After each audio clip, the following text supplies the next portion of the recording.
आज हम पढ़ने वाले हैं रिवर टेरेसेस के बारे में।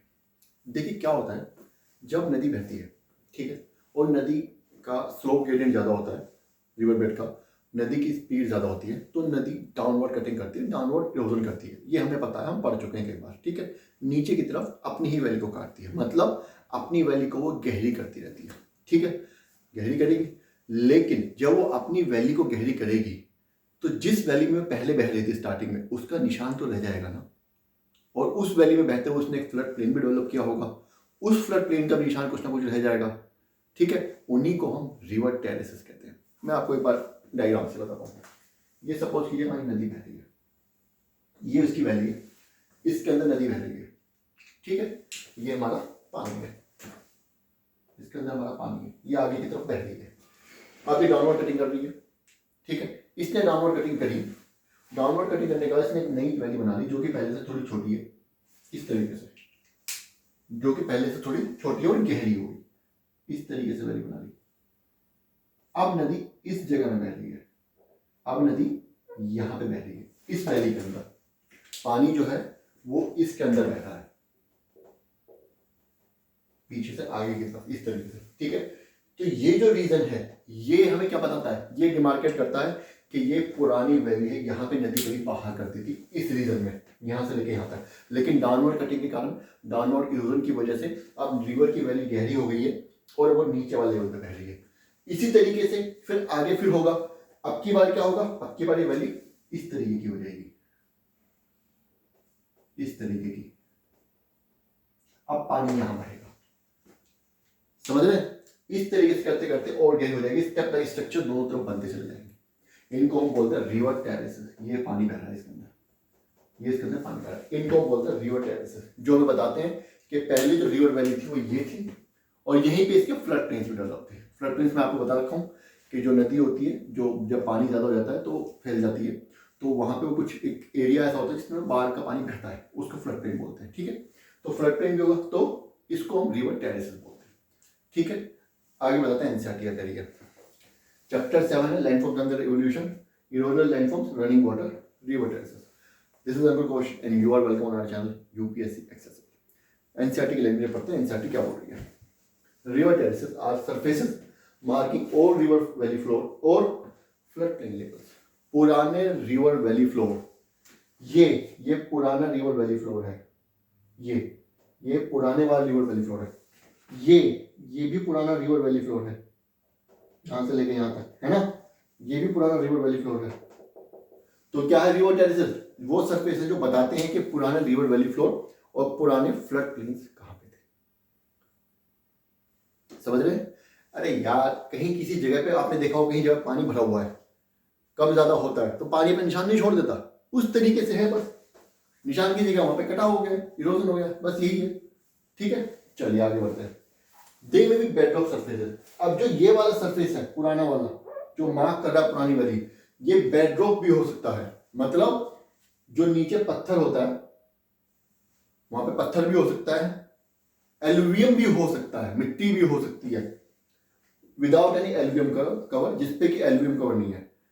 ये वाला हिस्सा है, ये बेडरॉक भी हो सकता है जिस पर कोई एल्यूवियम कवर नहीं है, मतलब डिपोजिशनल मिट्टी नहीं आई है, मिट्टी डिपोजिट नहीं हुई है। और alluvial traces consisting of stream deposits, या एल्यूवियल ट्रेसेस हो भी सकते हैं। बेडरॉक भी हो सकता है जहां पे एल्यूवियल नहीं है, या एल्यूवियल प्रेजेंट भी हो सकता है, कोई दोनों में से कुछ भी हो सकता है। मान लीजिए जब ये वाला रीजन, मान लीजिए अभी नदी इस लेवल पे बह रही है, इस लेवल पे है, और बाढ़ आई, तो अब नदी का पानी यहां पे चढ़ जाएगा, तो नदी में जो मिट्टी है, जब पानी वापस उतरेगा वो नदी यहाँ पे साइड से डिपॉजिट हो जाती है कई बार ज्यादातर, तो क्या होगा, यहाँ पे एल्यूवियल ट्रेसेस हो सकते हैं और नहीं भी हो सकते, कोई बड़ी बात नहीं है, ठीक है। वो डिपेंड करता है नदी किस तरीके का इरोजन कर रही है, फ्लड कितनी डेवलप हुई, फ्लड प्लेन कितने डेवलप हुए हैं, कितना टाइम हुआ है वैली बने हुए, ठीक है, या कितना ज्यादा इरोजन हो रहा है। फ्लड प्लेन डेवलप होने से पहले नदी का लेवल और कम हो जाता है, ठीक है, समझ आ गया। तो हो भी सकते हैं एल्यूवियल डिपॉजिट, नहीं भी हो सकते हैं। एल्यूवियल डिपॉजिट कैसे होते हैं ये मैंने आपको बता दिया, क्यों हो सकते हैं, अगर इरोजन लंबे टाइम तक चल रहा है तो एल्यूवियल डिपॉजिट हो सकते हैं, फ्लड प्लेन डेवलप हो गया, नहीं हुआ है तो नहीं हो सकते, ठीक है। चलिए आगे बढ़ते हैं। River terraces are basically products of erosion as they result due to vertical erosion. समझ आ गया। रिवर टेरेसेस जो प्रोडक्ट है इरोजन का, इरोजन की वजह से बनते हैं। क्यों? As they result due to vertical erosion, क्योंकि वर्टिकल इरोजन की वजह से वो बनते हैं। तो ये इरोजन का प्रोडक्ट है, यहां पे समझ आ गया। बाय स्ट्रीम, ये कौन करता है erosion? Stream into its own flood plain, ये जो इसने अपना फ्लड प्लेन डेवलप किया इसी में इरोजन हो रहा है, बाहर नहीं हो रहा है कहीं, बाहर जाके इरोजन नहीं कर रही है। वो एरिया जो है ये इसका पहले फ्लड प्लेन डेवलप था यहां से यहां तक, इसी के अंदर वो इरोजन कर रही है, बाहर नहीं कर रही है, इसी में नीचे जाके वैली अपनी गहरी करती जा रही है। समझ आ गया? चलिए आगे बढ़ते हैं। There can be number of such terraces at different heights, अलग अलग हाइट पे अलग अलग टेरेस, जैसे एक टेरेस ये हो गया, ये वाला एक टेरेस ये वाला हो गया, ये नंबर 1 हो गया, ये नंबर 2 हो गया। अगर सपोज कीजिए अब फिर दोबारा से नीचे इरोजन होता है तो ये हमारा नंबर 3 हो जाएगा। ठीक है, अब पानी यहाँ पे बह रहा है, पानी यहाँ बह रहा है, ये हमारा नंबर 3 हो गया। तो नंबर ऑफ टेरेसेस होते हैं अलग अलग हाइट पे। ठीक है, कब तक होता रहेगा? जब तक नदी की इरोजन कैपेसिटी है तब तक होता रहेगा। समझ गए? चलिए लास्ट पर पढ़ते हैं। There can be such terraces at different heights indicating former river bed levels. और ये जो अलग अलग टेरेसेस होते हैं डिफरेंट हाइट्स पे अलग अलग होते हैं, वो क्या कहते हैं? पहला रिवर बेड, पहले नदी कहाँ बहती थी वो बता रहे हैं। सबसे पहले नदी यहाँ से बहा करती थी, पहला सबसे पहला रिवर बेड ये था। फिर थोड़े टाइम बाद यहाँ से यहाँ तक बहने लगी, सेकंड रिवर बेड ये था। तीसरा रिवर बेड हमारा यहाँ पे आ गया, अभी चौथा रिवर बेड चल रहा है, पांचवा बेड हो सकता है, छठा भी हो सकता है, वो उसकी मर्जी है, उसके ऊपर डिपेंड करता है कितना टाइम हुआ रिवर को बहते हुए, कितना ज्यादा इसकी इरोजिव कैपेसिटी है। ठीक है, तो अलग अलग हाइट पे अलग अलग टेरेसेस होते हैं, और वो टेरेसेस कुछ नहीं है, पुरानी रिवर बेड नदी है, नदी का पुराना तल है जहाँ पे पहले नदी बहा करती थी। समझ आ गया यहाँ तक? ये हमारा रिवर टेरेसेस हो गया। एक चीज में बचती है, पेयर टेरेसेस क्या होते हैं। ठीक है, वो मैं आपको भी बता देता हूँ।